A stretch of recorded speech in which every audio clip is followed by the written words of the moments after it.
Hello বন্ধুরা, আপনারা সবাই কেমন আছেন? আশা রাখি আপনারা সবাই ভালো আছেন। আমি আল্লাহর রহমতে আপনাদের দোয়ায় ভালো আছি। তো ধারাবাহিক টিউটোরিয়ালে আপনাদেরকে স্বাগতম।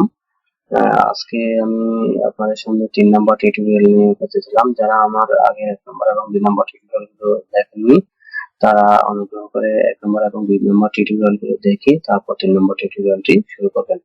তো আজকে সিরিয়াল আনুপাতিক 3 নম্বর টিউটোরিয়ালে আমরা সরাসরি চলে যাচ্ছি। আপনারা 1 নম্বর 2 নম্বর টিউটোরিয়াল গুলো দেখে নেবেন।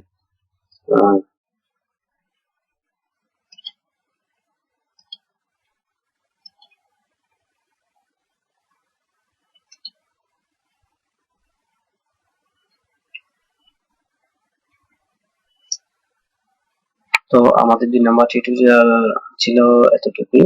আমরা এতটুকুর মধ্যে শেষ করছিলাম। এখন আমরা বাদ বাকি কাজগুলো এখান থেকেই শুরু করব। আমি আবার বলে রাখি, যারা 1 নম্বর এবং 2 নম্বর টিউটোরিয়াল গুলো দেখেননি তারা অবশ্যই 1 নম্বর এবং 2 নম্বর টিউটোরিয়াল গুলো দেখে তারপর 3 নম্বর টিউটোরিয়ালটি শুরু করবেন। তো 3 নম্বর টিউটোরিয়ালে আজকে আমি দেখাবো text effect and typography. Text effect এবং টাইপোগ্রাফি সম্পর্কে আমরা কি করব, আমরা আলোচনা করব।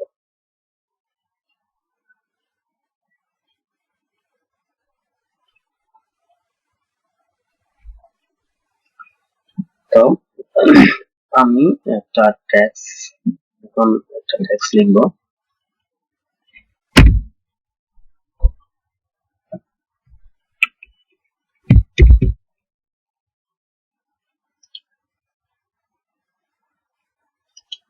ট্যাক্সটা হচ্ছে এ, এই ট্যাক্সটা লিখলাম। ট্যাক্স ইফেক্টটা কি? ট্যাক্স ইফেক্টটা হচ্ছে এই যে এখানে ট্যাক্সের বিভিন্ন ধরনের ইফেক্ট আছে, সেই ইফেক্টের ব্যবহারগুলো আমি আপনাদের দেখাবো। হ্যাঁ, তো ট্যাক্সটা অবশ্যই কি করতে হবে, আমাদের ট্যাক্সটা অবশ্যই সিলেকশন থাকতে হবে। আমি আগে বলে রাখি, যদি ট্যাক্সটা সিলেকশন না থাকে তাহলে কোনো কাজই এখানে করা যাবে না। তাহলে ট্যাক্সের উপর যদি কোনো একটা কাজ করতে যায় তাহলে অবশ্যই ট্যাক্সটা সিলেকশন থাকতে হবে। তাহলে ট্যাক্স ইফেক্টের কাজটা হচ্ছে যে আমি এটা করলাম। এখানে যেরকম ট্যাক্স দেওয়া আছে ঠিক একই ধরনের আমাদের উল্লেখিত ট্যাক্সটি একই ধরনের একই ডিজাইনে পরিণত হবে। এখানে যেমন একটা শেডো দেওয়া আছে, এখানে আমাদের ট্যাক্সটা শেডোতে পরিণত হবে। যেখানে যাই না কেন, আমরা এখানে যেটা সিলেকশন করি না কেন আমাদের এখানে 3D তে পরিণত হয়েছে। ওভারগ্রিন। আমি যে ধরনের কালার এখানে চুজ করতে যাই সেই একই ধরনের কালার হবে। আমি যদি এখানে গিয়ে অটোমেটিক কালার দিই তাহলে অটোমেটিক কালারে পরিণত হবে। আমি এখানে আরো অনেক ধরনের কালার দিতে পারি। এখানে বিভিন্ন ধরনের উইজেট আছে, উইজেট দিতে পারি। এখানে বিভিন্ন ধরনের ডিজাইন আছে, মোর লাইনস, বিভিন্ন ধরনের ডিজাইন আছে, বিভিন্ন ধরনের কালার আছে, বিভিন্ন ধরনের ডিজাইন আছে। এখানে বিভিন্ন ধরনের কালার এখান থেকে চুজ করতে পারবো।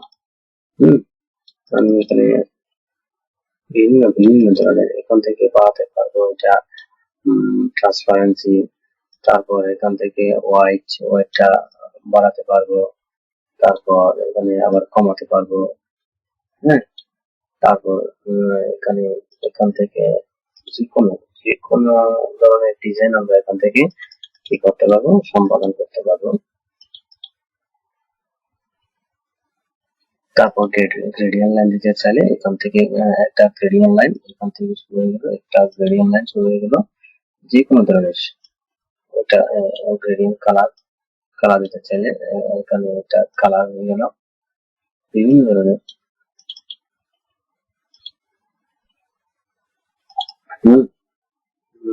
যে কোনো ধরনের এখান থেকে করতে পারবো। এখান থেকে এখানে আবার ট্রান্সপারেন্সি কমাতে পারবো, আবার ট্রান্সপারেন্সি বাড়াতে পারবো। ব্রাইটনেসটা কমাতে পারবো, আবার ব্রাইটনেসটা কি করতে পারবো, বাড়াতে পারবো। হাই, এখানে বিভিন্ন ধরনের ডিজাইন হচ্ছে। তো আপনারা এগুলো দেখবেন। আমি শুধু জাস্ট আপনাদের উদাহরণটুকু দিয়ে দিচ্ছি, মানে কিভাবে কাজটা করতে হয়। হ্যাঁ, তো আপনারা এখান থেকে গিয়ে বিভিন্ন ধরনের ডিজাইন করতে পারবেন।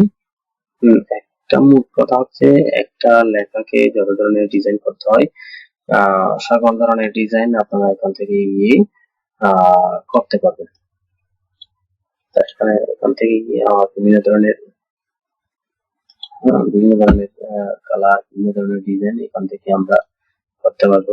গ্লো, এখানে বিভিন্ন ধরনের গ্লো আছে, কালার আছে, বিভিন্ন ধরনের কালার এখান থেকে আমরা করতে পারবো।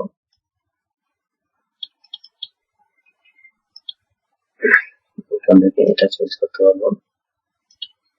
Soft text, 3D format, 3D format থেকে আবার বিভিন্ন ধরনের 3D ফরম্যাট লেখা রাখার পর 3D ফরম্যাট আমরা অ্যাপ্লাই করতে পারবো। 3D ফরম্যাটটা এখানে হোয়াইটটা এখানে বাড়াতে পারবো, আবার এখানে হাইটটা বাড়াতে পারবো।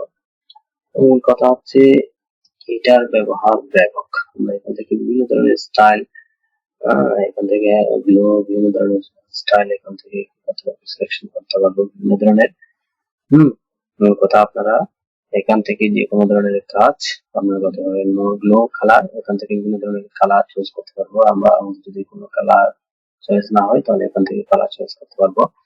তারপর গ্লো অপশন, এখান থেকে গ্লো অপশন, বিভিন্ন ধরনের অপশন আছে। এখানে অপশন থেকে আমরা বাছাই করে এখানে আমরা কাজগুলো সম্পাদন করতে পারবো। তো বটম বেলো, এখানে বিভিন্ন ধরনের আছে, বটম লেভেল আছে, বিভিন্ন ধরনের হোয়াইট, হাইট। কথা হচ্ছে লেখাটার উপর যে কোনো ধরনের প্রয়োগ আমরা এখান থেকে করতে পারবো। আমি এটা ডিলিট করে দিচ্ছি।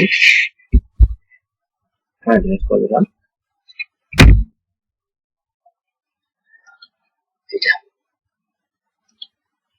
এটা হচ্ছে টেক্সট হাইলাইট কালার। টেক্সটকে বিভিন্ন ধরনের হাইলাইটের এখানে কালার আমরা করতে পারবো। যেমন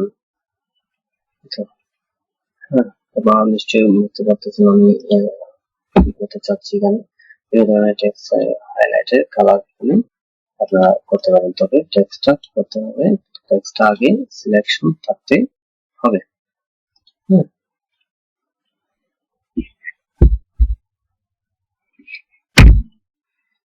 তো এখানে হচ্ছে লেখার কালার, লেখাটা সিলেকশন রাখবো আমরা। লেখাটা যদি কালার কোনো পরিবর্তন করতে চাই তাহলে এখানে লেখাটা বিভিন্ন ধরনের কালার পরিবর্তন করতে পারবো।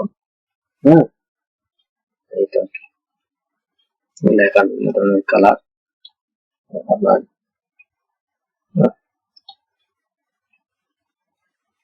এখানে বিভিন্ন ধরনের কালার চেঞ্জ করতে পারবো। মোর গ্রেডিয়েন্টস, বিভিন্ন ধরনের গ্রেডিয়েন্টস আমরা করতে পারবো। আমরা বিভিন্ন ধরনের গ্রেডিয়েন্টস ইউজ করতে পারবো। এখন আপনারা এখানে বিভিন্ন ধরনের গ্রেডিয়েন্টস,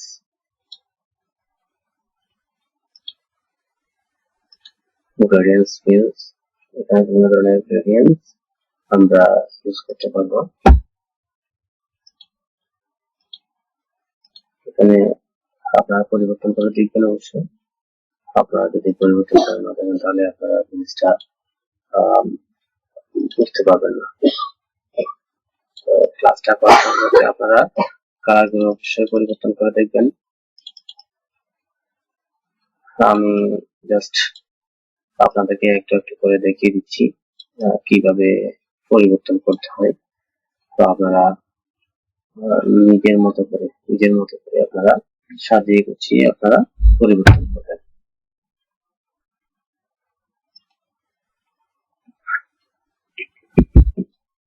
তো আমি লেখাটাকে আবারও সিলেক্ট করতেছি।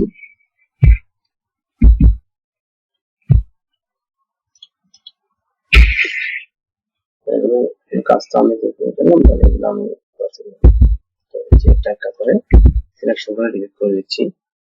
তো এখন আমি আপনাদেরকে দেখাবো এগুলো অ্যালাইনমেন্ট কিভাবে ঠিক করতে হয়। সঠিক অ্যালাইনমেন্টের ব্যবহারটা আমি আপনাদেরকে দেখিয়ে দিচ্ছি। ধরুন আমরা এখানে আছি, এখন আমরা এটা কি অ্যালাইনমেন্ট লেফট আছে। আমরা যদি অ্যালাইনমেন্ট রাইটে যাই তাহলে সেন্টার, এটা হচ্ছে সেন্টার। আমার লেখাটা এখন সেন্টারে। তারপর এখানে আমরা রাইটে করতে পারি, অর্থাৎ এদিক থেকে শুরু হলো।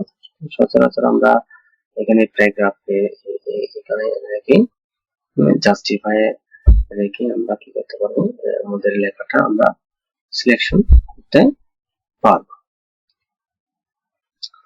তো আমরা লেখাটা ছোট এবং বড় করতে চাইলে আমরা ঠিক এখান থেকেই করতে পারবো। ছোট করতে চাইলে আবার এখান থেকে ছোট করতে পারবো। তারপর এখানে দেখুন আমাদের লেখাটা একই brown Fox jam over the lazy dog এখানে আছে। এরকম আমাদের একটা জিনিস আপনারা অবশ্যই খেয়াল করবেন, আমাদের প্রতিটা ওয়ার্ডের প্রথম অক্ষর, প্রতিটা শব্দের প্রথম অক্ষর হচ্ছে কি, প্রতিটা শব্দের প্রথম অক্ষর হচ্ছে বড় হাতের। আমরা যদি চাই এটা সবগুলো ছোট হাতের করে ফেলতে পারবো, আবার যদি চাই সবগুলো বড় হাতের করে ফেলতে পারবো, আবার যদি চাই এটাকে ছোট হাতের করাটা হচ্ছে লোয়ার কেস, বড় হাতের করাটা হচ্ছে আপার কেস, তারপর হচ্ছে এটা হচ্ছে ক্যাপিটালাইজ। আমরা যেটা বাক্য প্রথমে ছিল সেটা হচ্ছে ক্যাপিটালাইজ স্কেচ, তারপর এটা হচ্ছে ডুপ্লিকেট। যে প্রথম অক্ষর ছোট, এরপরটা হচ্ছে আমাদের আমরা যেটা রাখতে যাচ্ছিলাম বড় হাতের হয়ে গেল। আপনারা দেখুন ডুপ্লিকেট, আমরা যে ধরনের লিখতে চাই সে ধরনের এখান থেকে করতে পারবো। তো আমি ক্যাপিটালাইজ স্কেচ, প্রতিটা ওয়ার্ডের প্রথম অক্ষর বড়, আমি এটাতে রেখেছিলাম।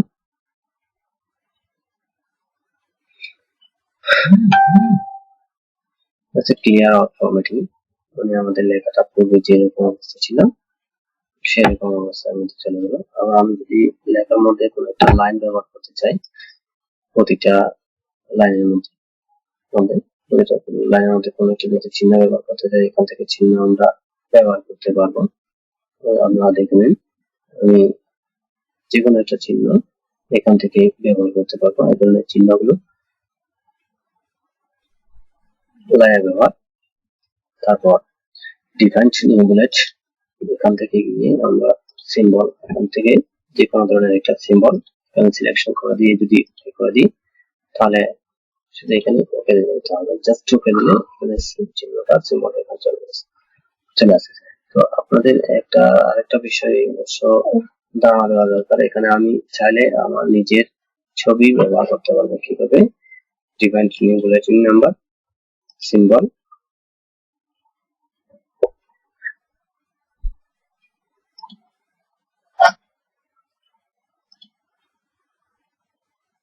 যদি এখান থেকে পিকচার ব্যবহার করতে চাই,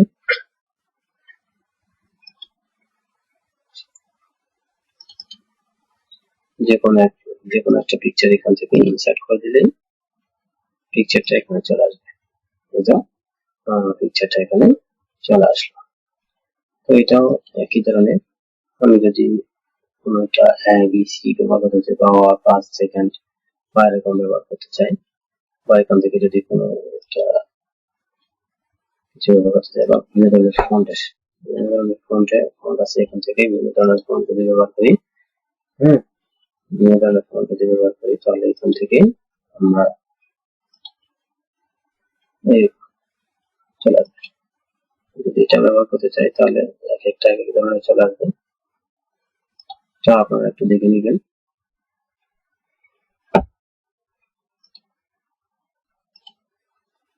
আপনাদের এগুলো দেখাতে হবে না। কারণ একটা বিষয় আপনাদের সাথে আলোচনা করতে চাই, সেটা হচ্ছে এটা আপনারা একটু খেয়াল করবেন। আমরা স্পেস কতটুকু জায়গা রাখবো, সেটা এখানে সিলেক্ট করে দিলে, বা রিমুভ স্পেস আফটার